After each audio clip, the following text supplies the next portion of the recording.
ran in Finger Lakes, which is a hard scrabble track.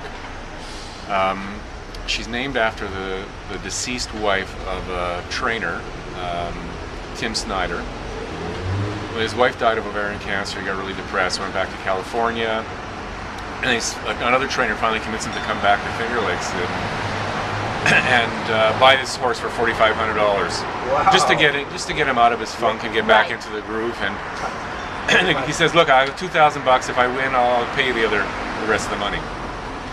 Horse wins by 17 lengths first race out, and it's a monster of a horse, big horse, but blind in one eye, and has to have a special shoe on the front foot because it's got a problem with its front foot. So here's a crippled horse, blind in one eye, that wins by 17 lengths.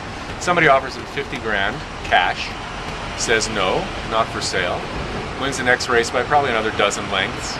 And some Irish horse person calls up and offers him 250, says no, says I'll give you 500. He says no. He thinks the horse, or he feels like the horse is the reincarnation of his wife. Because when she died, she said she was coming back as a horse. Anyhow, I digress. So we managed to grease our way into a box at the track, and we're sitting next to a nice group of people from New York.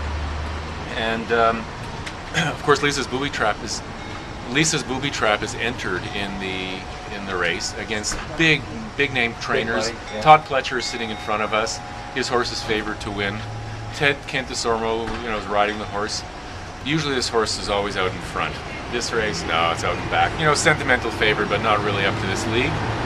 Around the final turn, comes ahead by 5 lengths and wins the race. Brilliant finish. It just blew past everybody. So my wife is cheering so hard because she loves this story. She's screaming. The people next to us thought it was our horse. So anyway, we cleared that up. They had a horse, they won, so they invited us over to their porch. So this is the porch story. So they rent a house on Union Street, which has a beautiful big porch. And so I went up, had a scotch, and my wife came up and the trainer came up. But every time somebody comes up to this porch, he puts on his iPod with a speaker.